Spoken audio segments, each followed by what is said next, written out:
What's up, everybody? It's another afternoon, and that means we are going to stream about Super Smash Brothers. This is Dio Live. It's a daily design show in which we talk about games. We start in the Discord, and we end sometimes on streams like this. We have websites, blogs, videos, and it's all under the name Design Oriented. You can find the Discord link in the Twitter. We've been doing Smash Brothers for 16 streams straight, talking about various aspects, and I've been checking them off the list here. I got my list. Yeah, these are all the things we talked about so far. Lots of topics. So you can check those out in the previous videos. We're going to actually wrap this up this weekend. So right now I'm just going to take it a little easy. I'm going to address some Smash single-player content concerns. And actually I need to move my HDMI cable so you can actually see what I'm talking about. There we go. Grab this. Okay, so Smash single-player. The single player for fighting games has always been a little weird, right? I think when you consider the brawling game genre or like the simple 2D action game, a lot of times you know the whole game is just you walking forward and beating up some dudes, some NPC enemies. And the game are usually short because they can't really develop that content out to be meaningful across a long period of time. And the game tries really hard to sort of break up the pacing so you don't just feel like you're going from room to room with just like more dudes that throw at you. So brawlers have done a lot in that way to sort of flesh out their single player challenges, but fighting games really have not been so fortunate. But across the history of Smash, there's been so many different modes and so many different attempts to create interesting content for single player, so we're just going to discuss a little bit of that right here. Oh man, so yeah, I kind of don't remember all the modes for the original Smash Brothers. It had its standard beat up a bunch of random opponents on random stages, sort of arcade mode, and that was like one of the ways you unlock characters. It's been such a long time, I don't remember back to 1999. But I remember Smash 64 not having a lot of options, just period. It was a very sort of minimal game because it was kind of new and fresh. It's the Smash 64 single player option. Or I could just Google it.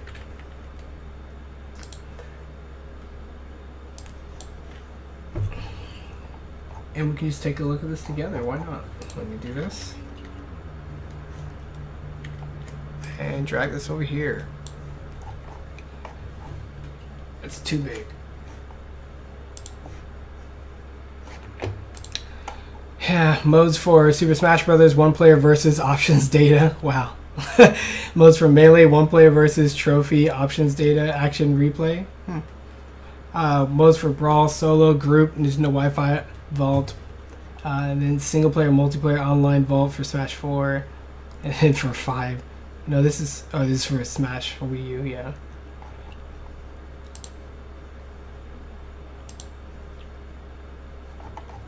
This doesn't tell me anything. Oh, really? The Smash 64 stages were in a set order? And I remember Metal Mario, a random stage that they didn't put into multiplayer, and you fight this Metal Mario enemy. The Fighting Polygon team, which is basically broken out into its own mode in later Smashes. So yeah, just like a lot of little ideas. Oh yeah, and then yeah, that's right. So Smash 64 basically put all of its single player modes into one mode, and you fight enemies, and then you go into unique stages.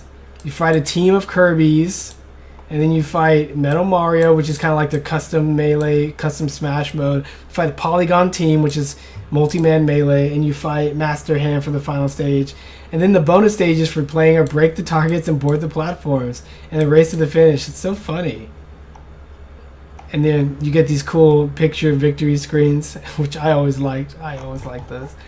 So yeah, Smash 64 was kind of, in a lot of ways, trying to be one cohesive experience. And I kind of want to talk about some of my criticisms for Smash and how it's changed over the years, but it's definitely gotten bigger and crazier, and it is no longer what I consider to be one cohesive experience. So there's all these different modes, and you kind of get lost in the menus, and there's so many things you can dive in so deeply that you don't even think about playing the other modes because you've gotten your sort of satisfaction out of it. So I mean, we can compare to Melee. Melee has an adventure mode So this was Sakurai's attempt to create more of a single player gameplay mode that's more like what we've seen in classic games like Yoshi's Island and Super Mario Brothers. Right here, click. And Adventure Mode had all these parts to it. You start off in the Mushroom Kingdom, you go to all these places. And then the enemy design was kind of neat because they mimicked the original design of these enemies like Koopa Troopa and stuff.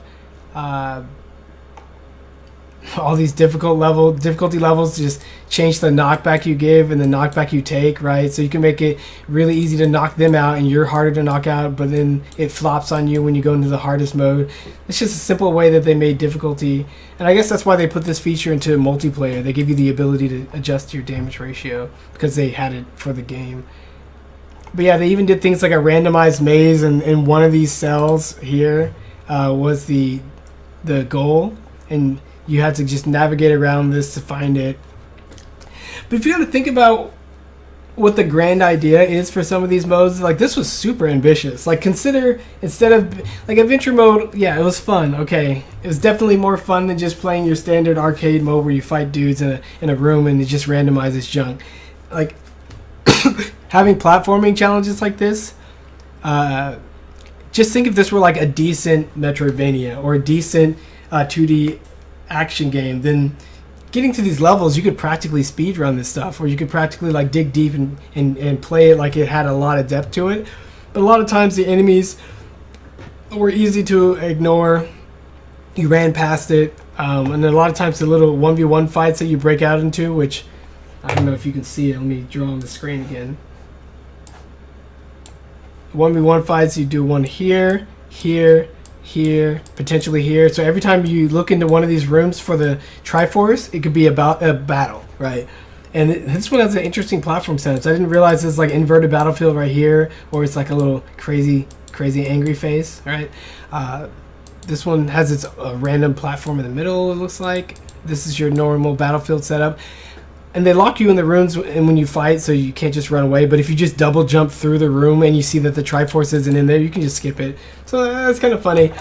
It's cool not to make this mode too much of a roadblock, because you got so many more levels to beat. And Adventure Mode was designed to be beaten all in one sitting. So this is not like Super Mario World. This is not like Yoshi's Island. You're supposed to sit down with one character and run through this many times. One of the hardest parts about making single-player content like this, you know, digging into the platformer roots, is that every character jumps differently. And sure, when you're playing Smash competitively, platforms are somewhat optional. That's why a lot of people just find the ground. But when you're playing a platformer, a lot of times the platforming is not optional. Brawl had this problem too with Subspace Emissaries, but basically jumping around to platforms like this was really easy for some characters and really hard for others. And you really can't, I mean, you can go ahead and try, but it's hard to tune a game to be like really tight for 20 plus characters that are all designed to be intentionally different in how they move and platform, so they could fill out this sort of diverse design space. So that's a challenge that I don't think anyone can overcome. Even with games like Super Mario Crossover, which I love the first one, the second one I don't like so much. All the characters were based off of Mario, and they were in a Mario's level design, so everything clicked better. Not to mention the fact that they were all sort of similarly proportioned. Whatever, you get to escape Zebes, just like in Metroid, which is really cool. Then you go into these different stages and fight a fat Kirby. For some reason, Sakurai just likes multi-Kirby battles. So that's carried over from the original Smash Brothers. You know, you fight Star Fox members, which is kind of cool. You have a Pokemon battle with Pokeballs and the Pokemon Stadium. Like, this is kind of like, oh, you could play these matches in Versus if you set it up, and it's kind of giving you a little taste of what that's like. This is a really cool race to the finish because they did it in F-Zero style instead of just generic background style, I think, from the Smash 64. And you could tell like this is a nice evolutionary jump from what we saw in Smash 64, and it just puts it all into Adventure Mode. And then he has this like super boss at the end, Giga Bowser, right? Which is kind of turned into Final Smashes in the next installment of Smash. So yeah, you get rewards, you get continues, you clear, you get trophies, Smash trophies, whatever. But that was Adventure Mode. And Smash Melee had other things like All-Star mode, where because this game has so many characters now, you have like a limited amount of heals, and you're supposed to go in and you get to see the lineup, and you're supposed to fight all these people and try to beat them all. That idea is neat. I tried playing this really well back in the day. Like in the bigger the game gets, the more ridiculous All-Stars gets. Like look at Brawl. And then you fight some of them 4 at once when they're like a little squad, like the Mario Bros. Squad right here, which you can barely see, but I'll zoom in on it. Mario Bros. Squad, you fight 4 at once. That's kind of funny. They mess with the damage values so that you can actually win. The computer AI is often really dumb at the lowest levels.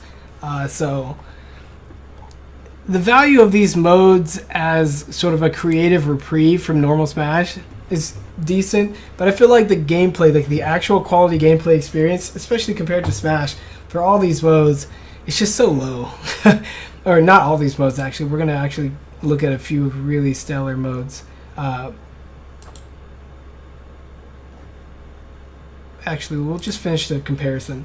So the All-Star mode with Smash 4 is basically like we're going to run through the history. So now they're going to do a timeline, starting with the earliest characters in the timeline. But I think the difference between the 3DS version and the Wii U version was the timeline's reversed. So you start at the beginning of time for the 3DS and go forward, and then I think you go backwards in the Wii U version. Hey, they're all the characters. That's a lot of data. Yeah, so the AI in general in Smash has never been too great. And I think in general it's hard to make a single-player fighting game because it works so much better with humans, and AI is just kind of like simple, exploitable, and often they cheat with their super reflexes, and it's just not the same if they're not adapting to you and they don't have any fear of their life whatsoever. Like, it's just not the same game. So all these modes, when they bank on character AI, I feel like they're overall going to be weak and just not something that I would sink my time into. Then you have this event match. I forgot about these, but it goes all the way down to 50. And in the later games, they extended event to be in Brawl. They have it to where you go across the events and you can preview them. You can select your difficulty for each one. Some of these even had co-op, which is kind of cool. Just lots of ways to essentially just be like, you want to sit down and hit and play Smash and hit people around and not worry too much about 1v1 competition, where we're going to give you a lot of different context. So if you're not super creative, you don't want to set this up yourself, that's essentially what Smash's single player is for a lot of these modes, right? And then look at Super Smash Bros. Wii U. I've never even played this. I didn't play the Wii U single player almost at all because I played it all on 3DS, and I really didn't want to go through it again.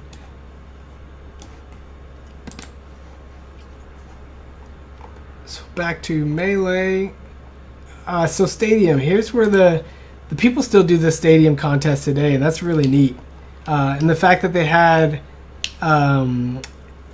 in the Nintendo All-Star or the Nintendo Championships, they had like target tests, and everyone was like showing off their unique skills and stuff like that. Was super exciting for Smash Wii U.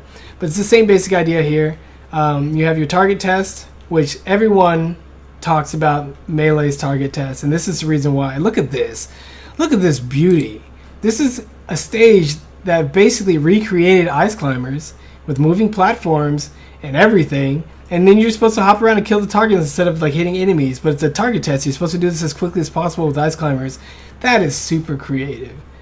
Like that's already like better than adventure mode and all that. But essentially every character in Melee had their own unique stage built around their own movement and capabilities, and optimizing these target tests. Like look at, here's all the stages, like right here. You can kind of see them, but you can go to the website yourself. Optimizing these, look, they're just bricks, like floating bricks. And sometimes for the Kirby stage, do they do that? Do they make like the actual Kirby bricks? Sometimes. But like they're kind of themed. Donkey Kong has red girders from like the original Donkey Kong. Captain Falcon has these like F-Zero side panel like textures. You know, like in F-Zero where you're about to veer off the course and they have these weird little gray bubbles. I believe that's what that's mimicking. So on and so forth. But look, like every stage is custom tailored for every character. And when you're playing this, it's a really cool way to say like, how does this character play? Like, do they have a projectile? Does the projectile curve? Does it go through walls? Can you blow up things through walls? Can I kick through walls? Can I wall kick? Can I double jump? Can I glide? Can I do all this? And these stages really helped bring that out, which is super cool. People were actually upset with the target test in... What is this? Is this Smash 64? Crazy. Smash... Yeah, here's Melee's. So 64 had their own set of custom stages, and Melee took the same idea and they made it with the Ice Climbers. Here's the Ganondorf stage that looks so weird. I believe the Ganondorf stage, since he was a late addition to the game, like he just gets this ugly stage. What is this? But yeah, here are all the custom stages. Link has pillars. Kirby has Kirby textured stuff. So on and so forth. The Game & Watches is on a Game & Watch panel. Like, how cool is that? And otherwise, you have this weird psychedelic background. Yoshi has like Yoshi's Story, little like childlike cutouts and blocks, because it's kind of Yoshi, I guess. And there was like a world record for Toon or Young Link for this that they posted on Kotaku the other day. So people are still optimizing these things. It's really funny, but this is a really solid gameplay mode. Kind of like ARMS, where they have target tests and they have basketball and they have hoops and stuff. This is quality stuff. This is not just go into a room and fight some dudes. But then Brawl happened. Now look at this. Instead of a stage per character, Brawl just has 3 or 4. They just have 5 stages. Did I ever get to the 5th stage? Oh. But 5 stages. So Brawl's game has how many characters? 40 something, and maybe 30 something. And then Smash Ultimate looks like it's having 60, maybe 70. So like, would you really expect them to make a stage per character for that? The answer is yes. And that's what I want. But the contrary to that, like this idea, there's just 5 levels of increasing difficulty. This one has ice and has ice physics. This one's more spaced out because it's level 5. Level 1 is all compact. When you pause the game, it zooms out so you can like survey the battlefield, which is pretty cool. But people hated this. Like the same stage over and over, playing with these different characters. People hated this. They wanted the custom stages that are unique to the character's movement. But on the flip side, this is actually pretty cool because you're like, okay, I can play this sequence with Ness, but how would Diddy do it different? And that would actually a direct way to compare how the different characters move in their own particular ways. If they had ghost data for this, I think people would have liked it a lot more. And if it didn't look like random Arizona territory, people would have liked it a lot more. Click on this for a better view so you can see what I'm talking about. Wii graphics. And the other thing is like this, they put items in the stage. Like look, a freaking popper cracker launcher, a beam saber, a fan, a crate, and these are always there. So lame. Focus. This is target test. I want to hit targets. I want to be a character. I don't need freaking items and everything. Golly. Like an explosive crate. So okay, so maybe I'll take that back. Like it's cool to be like, how am I going to use this to get the task accomplished? But I feel like overall, the effort is just like, I'd rather have some item stages and then some non-item stages, and I'd rather have ghost data, and I'd rather have them just be a little bit more interesting than this. I just never found this to be too interesting. But you can imagine, much like how speedrunners make their own paths through non-linear game progressions, you can imagine a similar thing happening for Smash if they treated this kind of mode correctly, or maybe even updated it over time with new target placements, or even maybe do a Super Mario Odyssey thing where players can set their own targets in a vast sort of space and then challenge other players to do the same with Ghost Data. I love Ghost Data. But overall, like the single player content, sometimes when you see the peak of the idea, which I thought Melee was a peak for that, Sakurai doesn't like to exactly do the same thing over and over, so he'll put some twists in, and sometimes twists are hits and sometimes they're not. Home Run Contest is another example. In Melee, it was kind of weird, but they give you a bat, which is hilarious. Like, oh, so this is where an item in the stage makes sense. Character's supposed to rack up damage on this sandbag as much as possible without knocking it off, and then give it one final hit in the small time limit, like 8 seconds.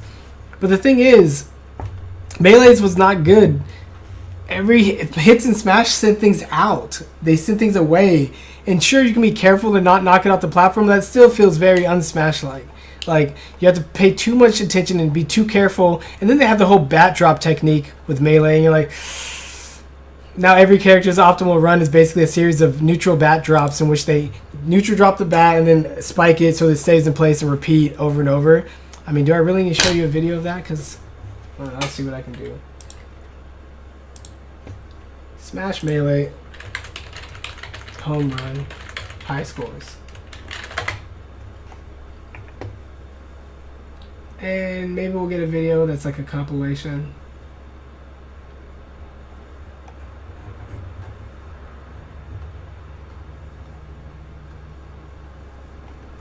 Maybe we'll just look at this video. Oh. Nauseous? Dizzy? Nope. Not nauseous or dizzy.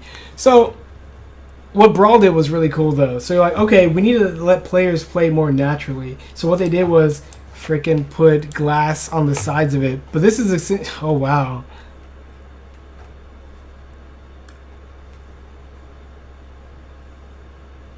Oh, crazy stuff's happening. Okay, so this is the basic technique. You grab it. Oh, nice. Kirby did like a hit into an up tilt. But then this is what you're going to see over and over from a lot of characters.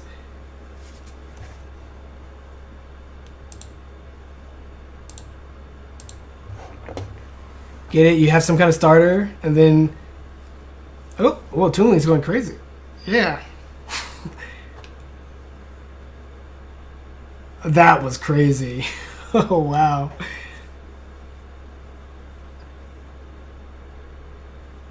Cool.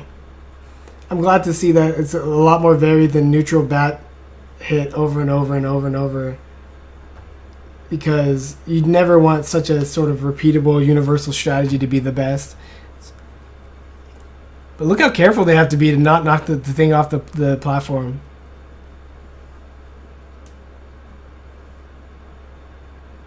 $243 damage. Jeez.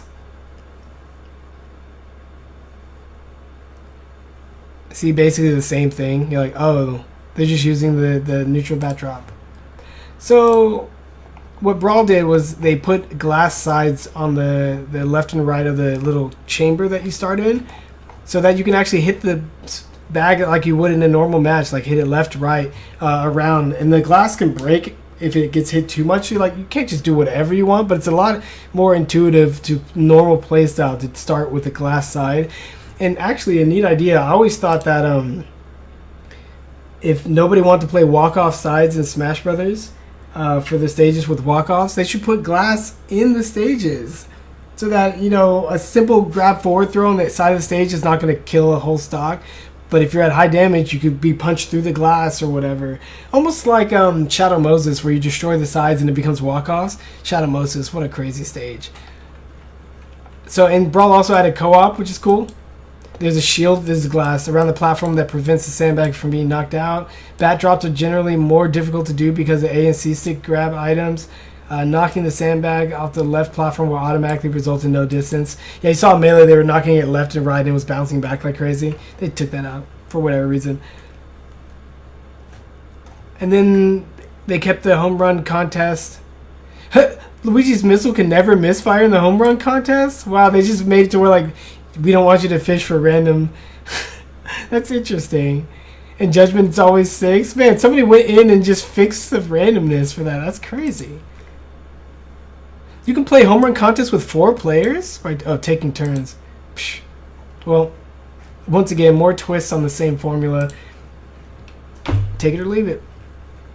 Multi-Man Brawl, you know, started with Multi-Man Melee, and, you know, it's kind of a just beat up a whole bunch of punching bags. They changed the way they looked in Brawl into these weird colored things. And then your rival can come in Super Smash Brothers for Wii U and try to mess you up. The Cruel Melee variant is always like hard, and you feel like you have to cheese the enemies just to get some kills. And they made it cruel, but perhaps they made it too cruel. I just don't think it's that much fun. But hey, maybe that's the point. And then Brawl had boss battles? Oh yeah, they had a boss rush mode after you complete Subspace. I guess that's pretty cool. I always love boss rushes. I love it in Kid Icarus. So now I guess we talk about Subspace, because that's everything that Melee had to offer with its unique modes. Special Melee is just playing with a bunch of custom rules. Tournament mode Melee, nobody used. Custom rules, name entry, like those are all the sort of modes for Melee. Trophy, the trophies got more and more elaborate. More trophies.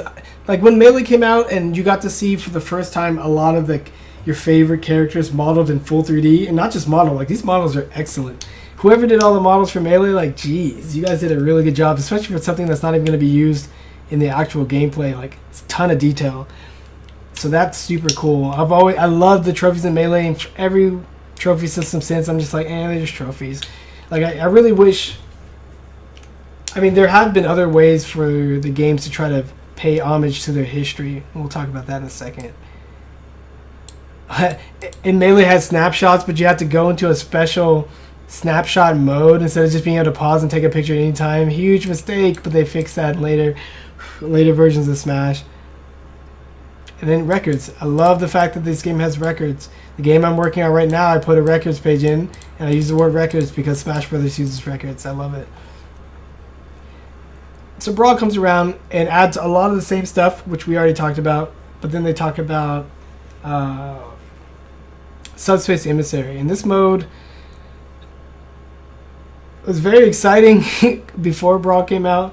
Let me see. Special Brawl. Rotation. What is rotation? That assists players. Rotating in. So if you're really not mature enough to pass the controllers yourself to the loser, rotation handles that for you, which is kind of cool. If you don't want to pay attention to who's up, the game could be like, you're up, and you're like, oh, cool. Wi-Fi mode, people didn't like the Wi-Fi in Brawl. I didn't play that much. Spectator mode, it's cool to watch other people play. They didn't really have a competitive mode. Is that what it was like? I don't care anymore. Like, whatever. Online. Screen flicker, rumble, trophy stickers. Oh man, so Smash Brawl had a sticker system that was kind of like the custom moves and equipment in Smash 4, but they did it with stickers, and you stick them on the bottom of a trophy to give your character bonuses only in the Subspace Emissaries. Super crazy and complex. I guess it eventually turned into the lunchbox system that they use in Kid Icarus Uprising, which I like a lot.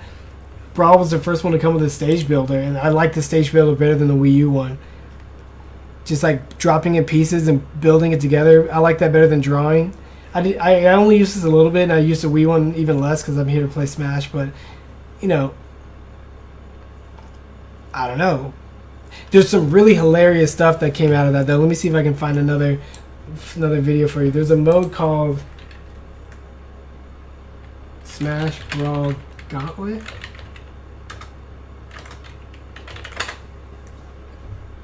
What are they called? Duelist. It was called Duelist. Okay, let me show you this. So using the stage builder, people made this mode called Duelist, and you have to be Snake, and at the beginning you have to run down. And because Snake is so freaking cheap and broken, he's able to fully suspend himself in midair without needing extra jumps or anything. So the point of this mode is to kill your opponent, but then you have a ceiling, kind of like in Temple, the level that nobody dies in. So then, like, they're just blowing themselves up, getting more and more damage, trying to land spikes like that, trying to get footstools, and then constantly doing this Cypher technique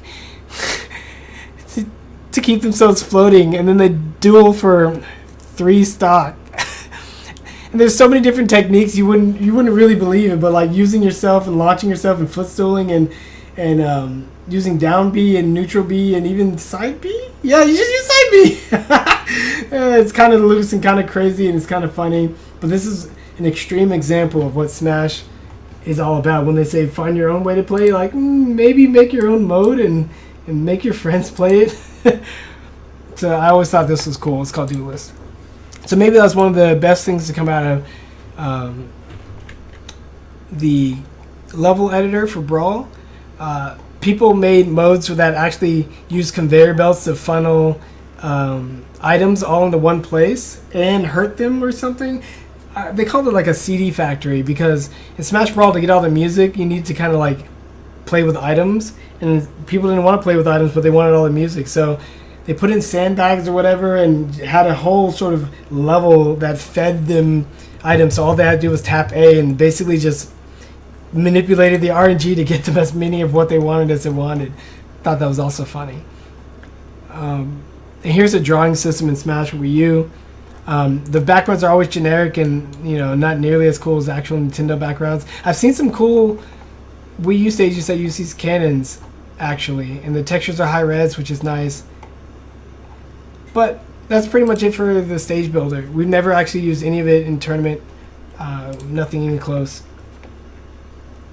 Masterpieces. So this is like the mode that they added in Brawl to pay homage to their old classics. But you only can play, what is it, 30 seconds?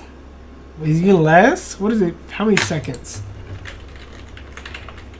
30 seconds of Donkey Kong, 40 seconds of Ice Climbers, 60 seconds of Mario Bros, 120 seconds of Zelda because you need an adventure, 90 seconds of Kid Icarus, 40 seconds to 120 seconds of Super Mario World, 180 seconds of Fire Emblem. I didn't even know they had that.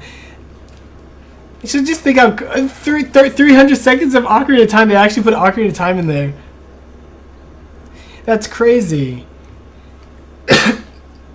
So basically, like, hey, do you want to know where all these characters come from? You can play them in their original incarnations. It's so cool. But apparently this was like a huge hassle or something, and all the licensing and only getting so many seconds. And sometimes I'm like, could you just put a link to the Wii U shop now? And I think that's... Did they do that? But just like, play the real game. I don't think I can complain that much because this is so cool. Then they had SNES games? Really? Oh... They had masterpieces in the Wii U version? What? Do I not know something? What the heck is this? Masterpieces are now stored in-game by localized release dates, so Japanese... Timer display on the right side of the screen. The ability to buy a masterpiece without having to access the eShop. The ability to pause a masterpiece without using home. I didn't even know the Wii U version had it. Especially Super Nintendo games. I didn't even know they had a Wrecking Crew. Wow, you learn a lot. So this is exactly what I mean by Smash Bros. Has too much stuff. I had no idea. I guess it's because it's in the Wii U version, not the 3DS version, and I played most of my Smash 4 single player on the 3DS. That's super cool. So yeah, keep doing it if you can do it. Whatever. So now I'll talk about Subspace. Subspace was weird. What a neat idea to try to encompass so many things that Smash is. You know, we got cutscenes, we got story, we got mixing, matching characters, and now you get to choose from a small list of characters instead of picking the same character all the time. You got a map you can explore, branching pathways like this, secret characters in certain locations, themed areas. I don't even know what this is a map of. Wow. Somebody made a map of which characters are available in different areas. But anyway, it has bosses, and it has the final boss, and you can save midway through. Like, that's crazy. But the gameplay itself, there's not a lot of games that attempt to make melee action for a 2D side-scroller. So you got, like, Beautiful Joe. You got things like Hollow Knight.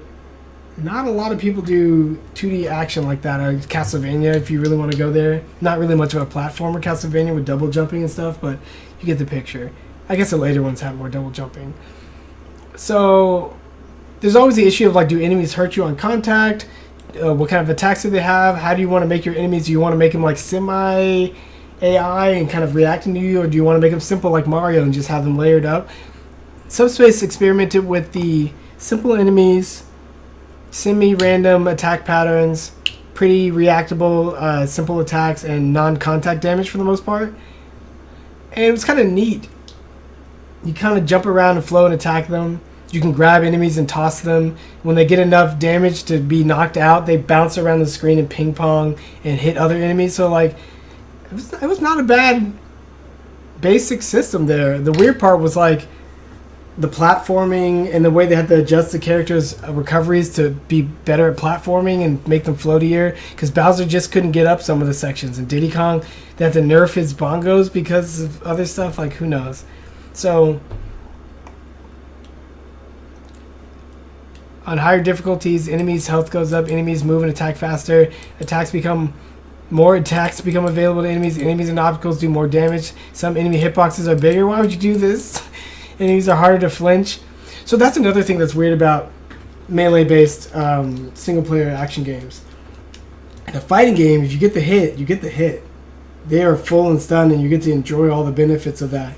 But because single-player enemies are so much easier to react to and space and read and whatever, sometimes to make them a little more dangerous, people make it to where the enemies just attack through the hits, and they don't flinch at all. And then some games are like, okay, they attack through the hits, but then there's these thresholds in which they stop attacking and they stagger. So, that's what flinching is. A lot of games mix and match these different systems and different ways to design enemies, but it's super hard to try to make it to where the single-player action is like super clear, crisp, fun, and even complements the things that you do in the normal gameplay, right? The normal competitive Smash Brothers mode. Enemies get smarter, attacking more often. That's a lot of differences. So there's a ton of details. Wind speeds increase. Keys are easier to break. I don't even know what that means. I forgot this thing had keys. So yeah, it's a cool concept. There's a lot going on in this. The platform is weird. Like everything's pretty linear, even if you have branching points in the progression, so that you don't have to worry too much about where you need to go. You just keep going forward. And they have arrows, and I remember that being cool. It's co-op, which is also really cool. I'd much rather co-op this than just beating up dudes on another stage. So you could go into different locations, like the halberd flying in the sky, and running across a little cutscene was cool. So overall, I guess they did a pretty good job. There is that whole design element of when enemies are in the background, like PD Piranha. Let me type in PD. Like right here. Please don't take me. Yeah, okay. Here's the boss. He captures 2 of the princesses, and then he's just holding them captive. You got to free one of them. It's just kind of a cool story branch. But when you're fighting PD, I guess I'll just find a video of that. He's in the background, but you can attack him at any point. And then his specific attacks go into the foreground only when he swings these cages at you.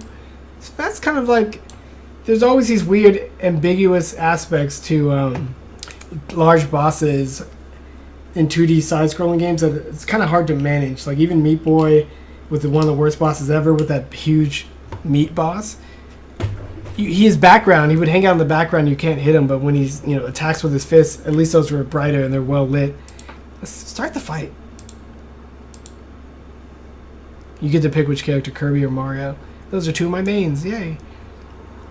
So yeah, look, like PD is kind of staying in the back of the stage, but you can hit him, I think, at any time or attack the cages. So any part of his body is open, and he won't hurt you until something very clear like that. So I think the when he's dangerous and when he's not is pretty clear. A lot of games it's not. It's cool that you can just kind of basically exist inside of him and kick him over and over. I don't think all the bosses are like that. I think Rayquaza hits you a lot more often and goes into his hit phase a lot more often. And there's other bosses like the Earthbound Mother 3 boss, Pokey, that kind of just like all over you. And look how well telegraphed that is. Yeah, I find they follow a lot of the same principles that they did with Master Hand, because he's kind of the same way, where you can jump into him and hit him most of the time, but it's really clear when his hand becomes dangerous. Yeah. So that's always like the tricky line you need to walk when you are designing these games, right? It's tricky, but I think Smash Brothers overall did a pretty good job. I'm actually remembering fighting Master Hand, and besides, and the fact that they have hit points is pretty cool, but some bosses are a lot cooler than others. There's all these interesting... Oop, no, I don't want to click on an ad. There's all these cool, interesting ideas that I want to would change about Smash to extend it even further and make certain things fit more clear. Accentuate a lot of the cool things that are happening in the verses, because, the design space for the verses and the combos is super deep. And, like, you can play that forever. So, like, can you have a single player that kind of piggybacks off that hard work and that base? Like, that's what I kind of want. Kind of. So the subspace was super massive, huge. People liked it a lot. It had some issues, but for the most part, kind of neat. And then Smash 4 comes out and it doesn't have it, and people are like, no. And you're like, well, too bad. But then we get Smash Run, which is like a weird Metroidvania cooperative RPG race in which you gather resources and then at the end use those resources to fight each other. Neat idea, but completely not designed with enough focus on like clear competitive play. Why would you want to get with your friends and spend all that time? It's only on the 3DS, so like get your friends together, sit down, hook up your 3DSs and be like, now we're gonna play in the same universe, but we're actually not gonna see each other for like 5 minutes when the whole Smash Run segment is going on. And then we're gonna fight in one quick match afterwards. Smash Run's in the Wii U version? Why don't I know this is a 3DS? The I was like, Kirby racing game. Yeah, so it's got all these like upgrades you can get, and these just naturally augment your character, so you can become a speedy version of whatever, or increase your jump to help you with platforming. All these little augments, and then you have special items that you can equip to your character for your custom moves that only work in Smash Run, and you get all this different like. So this was supposed to be almost like your Dark Souls map, your Super Metroid map, your Hollow Knight map, where it's like you play the same map over and over, and you're just going to keep finding ways to basically, go to the area you want to go to, shortcut, speed run, target, whatever. And it was supposed to be semi-competitive, but man, way too much randomness. And then all that work you do collecting stuff in the collection phase, and you just go into a generic like race to the finish or last man standing fight that sometimes lasts seconds.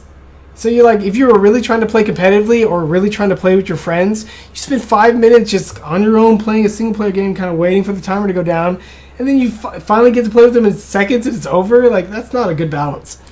You can't even see each other in the world when you're playing. You share, like, you're all on the same map, but for whatever reason, with the connection, the internet, Wi-Fi, I don't care, you can't see each other. Because it'd be cool if there were certain parts of the map you wanted to race your friends to, and when you get there, just like Reboot, whoever gets there first drops the gate, and whoever gets in there in time gets to change the nature of the battle there. Like, that's crazy. That's cool. It's not quite what Smash Run does. Now, with the Switch and Smash 4 Ultimate, I kind of want Smash Run to come back, get some fixes to its design, and because the Switches are all portable, that might be a really cool thing there. But as it stands now, it's a neat idea, kind of like Kirby's Air Ride. Oh, and like, look at this. Like, the random rooms you go into in Smash Run can be reminiscent of old things like break the targets. This is like Street Fighter, you just smash the crystal. This is like a multi-man melee. Then it has like this defeat them all, and you kill them, survive. You can't really kill them all, so like you gotta dodge. It's kind of neat. And there's a bonus room that just gives you bonuses. That's kind of neat. Like, these are neat ideas. It's just a lot of Smash single player ideas are like, oh, you got like 75% of the way there, so you never. Who wants to play a 75% C+ game when you could play Super Smash Brothers? Like, that was always my problem with Smash Brothers single player content. Like, I'll just go to training mode for 7 hours and lab Pac-Man combos. I don't need this. I don't need to do this. But some people really had fun with Smash Run. I remember there's a guy named John Numbers, really good competitive player. He had all these strats for Smash Run, and he played him. Like, I played him one match, and I'm like, oh, I could see you took this kind of seriously, and I can also see why this game mode isn't competitive, and you kind of kicked the trash out of us, and there's nothing we could do. So, congrats. Congrats on digging deep into mode no one else will. Replays are cool. Tips were kind of cool for Smash Wii U. One, it's an effort to help people play better. This could definitely be bumped up. Update over time, talk about meta strategies, even have mini games that they update to help you learn specific techniques that are in the meta or character specific. That would be an innovation, because a lot of people sleep on actually providing good tutorials for how to learn these games, and also how these games change over time. There's like, no, we're done. We're only going to release characters and costumes. You're like, or you could help out a lot of players. Just an idea. 8-player Smash is a new mode. 8-player Smash is a lot of fun. I played it a lot. I played 5-player Smash and 8-player Smash and 6-player Smash. I've handed my controller off to like random people that walked up. I played on 3DS. They played on 3DS. Like, what a cool What a cool game. Target Blast, a weird version of Angry Birds where you just like break the targets. You kind of want to hit the bomb and then you want to hit it off to the side where it blows up some of these targets. And you really can't, I mean, I didn't play a ton in this mode, so I can't really tell you if it's like secretly deep, but I really felt like I had no control. I just didn't like it. Maybe it's supposed to be semi-random or whatever, but I just felt like I couldn't control where that bomb was going to be, and it was too easy to kind of mess up. Not fun.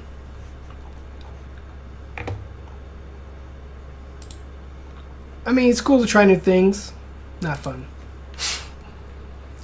Oh.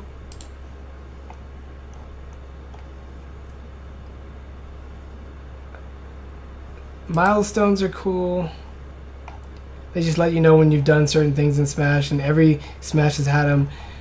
Smash 3DS had the little breakaway wall of achievements, which you can read what the requirements are, go out and do it, and then it breaks it, and you try to complete the whole mural. I've done 2 full murals in 3DS, and I'm working on the last one. And by working, I mean I'm not doing it.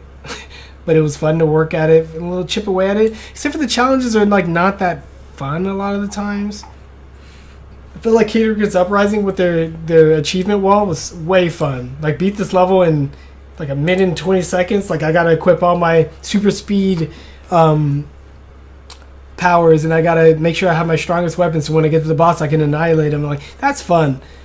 Stealth through the Reapers level, I gotta equip stealth and I gotta never be seen. Like stuff like that's fun. Smash was just like throw bananas everywhere. You're like, okay. I mean, I guess I'll just make a game type mode real quick and throw bananas everywhere. What was that called? Anybody remember? Oops, I'm not even looking at the chat. Nobody chatted. Good.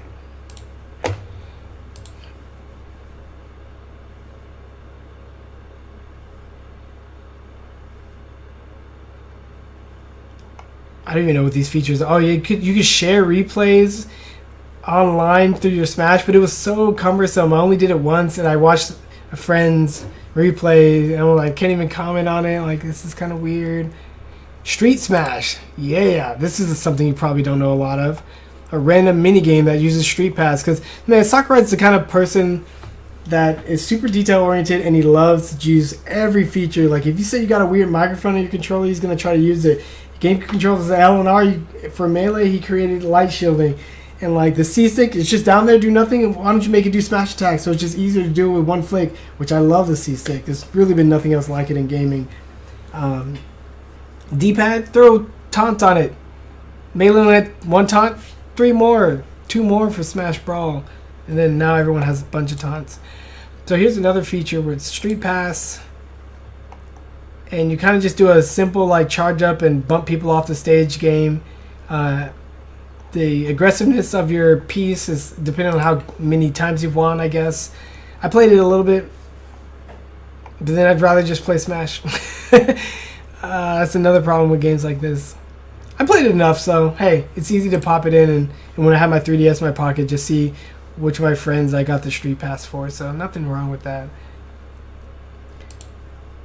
Smash Tour, I've never played it, so I have nothing to say about it. It looks like a mess. Look at all that craziness going on. What the heck is going on? I've never played it and I never will because Smash Brothers is my favorite game, not Smash Tour. I don't even know what's going on. So if you have opinions on Smash Tour, let me know. Because it looks like it uses a lot of the same boosts and augments from the 3DS version of Smash Run, but it just builds its own mode. Okay. Crazy Order has never done it. It was confusing. I couldn't even figure it out.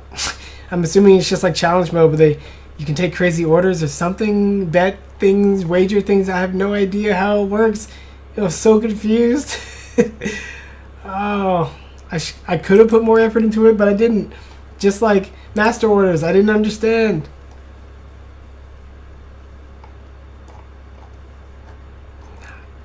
I don't even know what like the high concept is. Random hard things that he wants you to do. I don't know. It's kind of annoying also trying to buy things in this game and like they refresh every day and you check the 3DS for like the trophies, and there's just so much to the game. I just feel like a lot of these extra things are almost forgettable, besides the fact that I remember so many of them. And then they added like a conquest mode, kind of like the Splatfests and the party games and ARMS, where you like compete and pick your favorite side and try to win with whoever you care about. So yeah, Smash has had a ton of modes. It's a huge game. Just imagine so I think it's too big. I think a lot of this is too much. But obviously I get most of my enjoyment out of actually playing Core Smash. And even not just Core Smash, but a small subset, the tournament rule set. So, hey, I would love to hear more stories about how people just live in some of these other modes and play for hundreds of hours. So that'd be cool too. Pretty sure somebody does, because Smash is just too big. Too many people play it. But, and training mode sucks. We'll talk about that later. I think I've already mentioned it, but it just needs to improve. It's just way too lacking in features. And just like in all the other Smashes, it needs to simulate what real competition is like, including Stone Move and Rage. You got to be able to turn this on and off and stuff like that. Like, I want to be able to practice and have what I practice translate into the actual gameplay, and it currently cannot do that, so I'm upset. For Glory, next time For Glory needs to not just be FD. Let's just stop that. It needs to be like Splatoon. It needs to rotate with stages, and it just needs to be like that. Like, FD is boring. Same gosh darn stage. For Glory. But it's cool how some people take For Glory seriously. I never did that much. I'm not really that into online Smash because I've started offline and I live offline. Yeah. So that's like every feature in the game. That's kind of my thoughts on the single player of Smash. Just imagine if instead of me going like, this game's single player mode's a 7 5s, a 7, 7. What if they were like 8 5s, 9s, 10s? Like, wouldn't that be the craziest thing ever? People sometimes don't know what they want out of Smash and they don't know what to hope for. And certainly, by the way it's going and the way it's trending, it's probably going to be more of what you see here, which is obviously a trend and an evolution of Sakurai's original vision and conception for Smash. So we're still in Sakurai's wheelhouse, and he's really the only person that can make Smashes. So that's just kind of how it is. But just imagine a future version of Smash where like other people come in and maybe like take over a mode and really give it their all, so that mode is worth playing. Like, I think Grizz 7 run in Splatoon is worth the money. I played for hundreds of hours. I love Grizz. I think the multiplayer component is worth the money. I don't think the single player, if it was just Splatoon single player, was worth the money. But then people are saying good things about Octo expansion, and if it included that, it'd probably be worth the money. But either way, that would be cool if Smash were more like Splatoon. That's all I gotta say. Hey, if you enjoyed this video and talking about and reminiscing of old Smash Brothers single player stuff, just let me know. Leave a like, leave a comment, do whatever floats your boat. But until next time, we're gonna wrap up this entire series ending by the weekend. So we'll see how that goes. Later, guys.